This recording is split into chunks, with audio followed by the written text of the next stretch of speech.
Hi everyone, it's Jerry. I'm on ChessCube. Gonna observe a top-rated game, 5-minute game. So let's just jump right in here. What do we have going on? Time advantage for white, 3 minutes to about 2 minutes. Seems like white might have a kingside attack. Material count-wise, what's going on material-wise? Okay, this knight's being hit, and this file right here is probably gonna prove very deadly. There's a possible queen check. This could spell some trouble. What's curious? Wow, it seemed like okay. So the opposite side castling. This pawn right here. I bet at some point the king could have taken it, but chose to maybe just tuck itself in the corner to use this pawn as a way to defend the white side. Actually, this knight is awesome right here. It's getting ready. Deadly fork on e7 potentially. This isn't a safe square for the knight. Could always be flushed away with f4, so not a secure point. You wouldn't consider e5 an outpost. This king's getting a little bit crazy. Possible queen check, or maybe get this rook on an open file. Rook c1, f4. These are my initial thoughts. Rook c1, f4. This seems reasonable, right? Rook c1, rook on the 7th. That's going to be a hard one to argue with. There's always potential for queen f4 checks. But then again, as soon as the king moves, the rook would be hitting the queen. So what does black do in response to this? Where do you move the queen? If you go here, rook c7 would once again come with tempo. This is a square maybe to watch out. b1. You definitely don't want to be moving this rook like crazy. Or you don't want to move this rook off of the back rank. And right now e7 is under fire. We have some spectators. About 11 spectators. So, okay, e7 is now defended with the rook. How to add more pressure? Queen check. Queen check, and then what does black do? Maybe queen check and then sneak the queen over here? Not quite sure. f4. f4 is another possibility. Just kick this knight from its central post. What to do? Actually, maybe queen check followed by queen to h6.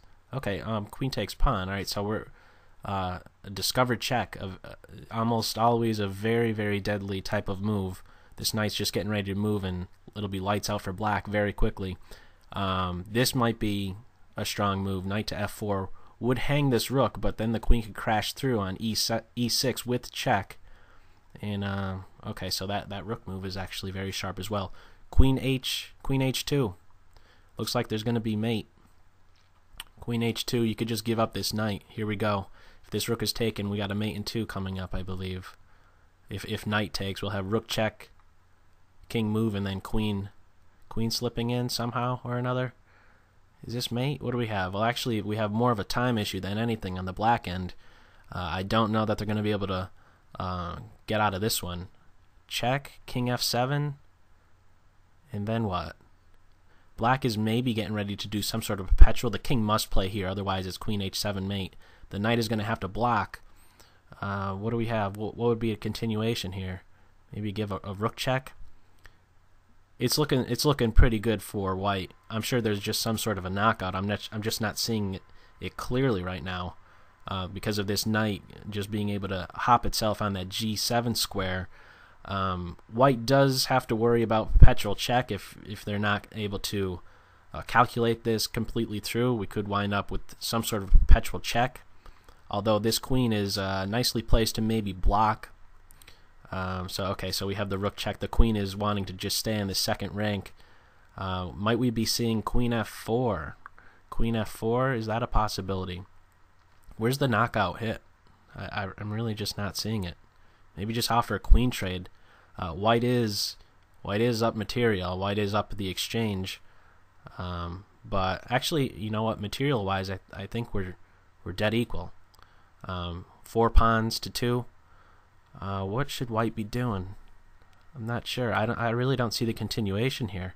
This pawn is pinned, so maybe there's some ideas of placing a piece here for as long as the king remains there. What do we do? Queen h6 wouldn't be good, I don't think. Queen a3 followed by rook b8. Then you're really asking for some. Ooh, what a nice shot. That's it. What a great move. So what piece you take with? This is going to be game over now. What an excellent shot. So there was something to that f6 square, but clearly I wasn't seeing it. Hopefully these guys play just one more game. A request is being put out. Will it be accepted? There we go, one more game. So let's see how these guys, rating wise, white is 2175 to 2242. We got a French defense. This can go many ways. Okay, so what do we have going on? It's all standard stuff. Okay, the exchange variation. This typically leads to some dry play, just trying to get your pieces on their most, on the optimal squares. D3 is going to be nice along this diagonal, striking right down at the black king side. Knight to e5, already just placing this knight on a central post. So there's possibilities for f4 just lending support to that piece. And in fact, if this knight now, I think white is in a good position here. If this knight is ever taken, f takes e5 will do two things. One, the bishop is going to come zipping out. The rook is going to be influenced a great deal along the f file. And now, okay, so there's some pressure being placed on this weak point right here. And was that really the way to respond to that? Just get right out of the pin, I guess, huh? Because if pawn takes, queen takes, bishop takes, check, and then the queen is toast. So now what? How to defend against d4? Just tuck the bishop back. White is playing pretty smooth here. I like the coordination between the white pieces here. One day this knight would maybe like to get to just f3, but this move knight on b to d2 would obstruct the queen's view of d4, so it's not so easy. I think you just take with the pawn. It's best to maybe keep the white queen on the board. In fact, I think white is the side who does better in trying to determine which pieces to keep on the board. I think keeping the queens on the board would just allow white to benefit more, because you have this bishop screaming down at the black king side. The white queen could zip out. The knight's ready to just hop to f7, give a check. Who knows, maybe at some point g6. So the white pieces are most certainly the ones who are in a more aggressive position, especially since this knight is in black's territory. What should go on here? What's a good move to do? Rook b1 is always a good improving type of move. However, knight c3 is this fork at some point. So can this knight be tolerated? Should we just take the knight? f5, maybe f5, just to allow the bishop to zip out, and maybe press f6. Alright, so we're just going with some simple development, securing this d4 point. So now this white queen is a bit more free to move, but at the same time now black is starting to coordinate themselves quite well. This bishop's ready to come out. This could be a long-term liability, assuming that there is no attack on the black side, or excuse me, assuming there's no attack that white has against black. This could turn out to be a long-term liability. So what do we do is here, rook c1 comes to mind. I'm still liking this f5. Actually, I'm liking this f5 because it doesn't allow the bishop to then make use of f5. It allows the bishop to maybe play to g5 at some point, not right away because the knight's watching over it. But this pawn from the f5 point at some good point, we could just see it maybe pressing to f6 if this knight gets too crazy, and then that would really smash open the black king side, would create some weaknesses. So this is a really strong position for the bishop. Most certainly a very sensitive square in the white position is this e4 square, and wow, we have white just lashing out here.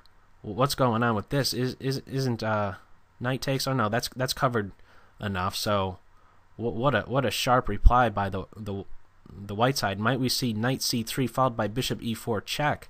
I think that might be a good way to go about things. You really don't want to tuck your bishop back to g6. It's going to get crunched with f5. I think knight c3 followed by bishop e4 would have maybe put white in a world of hurt.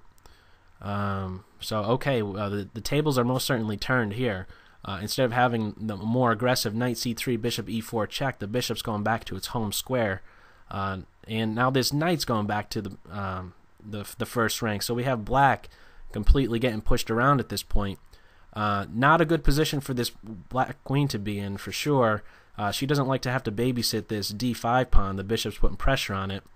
And after queen h5, okay, so pressure was mounting against f6. We might see g6, mate threat. In fact, this is probably very, very strong. g6. If you take with the knight, the pawn is pinned, the rook is going to fall. And with an ensuing f5 push, right now we have mate threat on h7. And okay, that's a counterattacking move. So there we go. Knight f6 did two things. It was one of those counterattacking moves, hits the queen and defends against h7. Now it's black who's coming back. Black is coming. This knight, wasn't it just on the back rank like 2 seconds ago? Now it's hitting the queen as well as the bishop on e3. So this queen is going to have to do something, move to a square, I guess h3 or maybe f2. But no, what a shot. Knight takes f7. This is probably one of the most exciting games I've observed so far. If rook takes, pawn takes, if you take my queen, f8 equals queen checkmate. Or not, right? Because this knight would be able to block. Wow, this is getting very, very, very wild. What do we do here? Both sides, well, we have a 2 minutes for white, 2.5 for black about.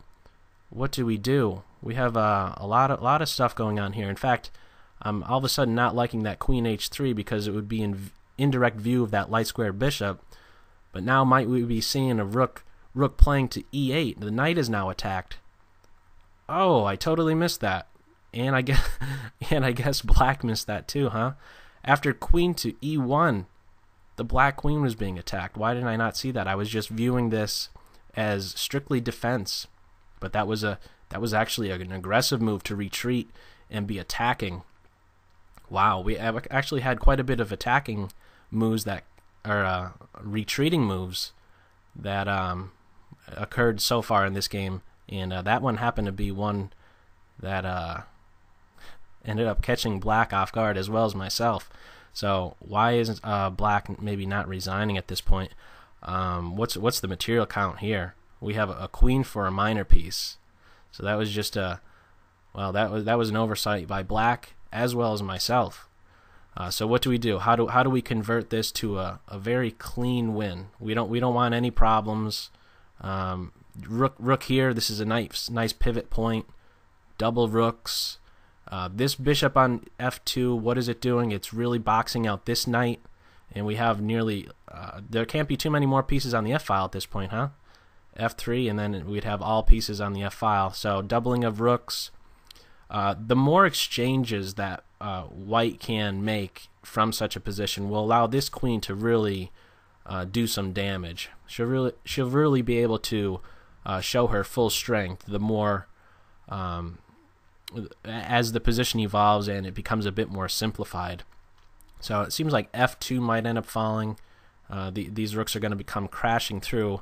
I think maybe just bishop takes. Right, bishop takes here is a good move. Rook takes, and where do we go with the king? Don't tell me that white is in trouble. Okay, so white could at least sneak their king to h1 if need be, and I'd be very tempted to eventually just want to sack my rook for this knight who seems to always be a tricky piece. White unfortunately is down to just about 30 seconds. So with the bishop crashing through, queen takes. And now what? I would really just want to be getting rid of this knight. Rook takes knight. There's possibilities for sneaking the queen to g8 if the rook leaves, if this black rook leaves the back rank, and we could get this black king. Maybe the black king is in a little bit of trouble. So rook check, king in the corner. It seems to be a relatively safe square. Rook takes rook, and now we have possibilities for queen checks, queen check on h8, rook e5, etc. I would definitely be inclined to just give this rook up for the knight.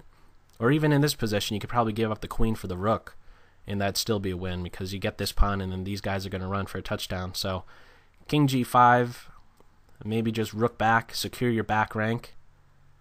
Okay, so now we're going to be having some checks, potentially rook check, king here, maybe knight check on h4, king f2. White is down to 20 seconds to 45 seconds for black. I have no idea how this is going to turn out. Objectively, this is going to be a win for white, but we do have this time factor, always a big deal in blitz. So looks like knight check, knight h4, but I don't see really the continuation after king f2. What do we do here? Black is running out of checks, and actually the time is starting to balance out a little bit. 11.7 seconds for white. Let's see how this finishes up. Alright, so this rook could be lost at any point. The knight is pinned. There's no knight takes queen. It's pinned right here. And we have, oh, what do we have? I guess you could just, we have a ton of pins going on here. The knight is pinned. The rook is pinned. The knight could take the rook if, there we go. Actually, white ends up losing on time, of all things. That was most certainly a wild game. And as always, I hope you're able to take something away from it. Take care.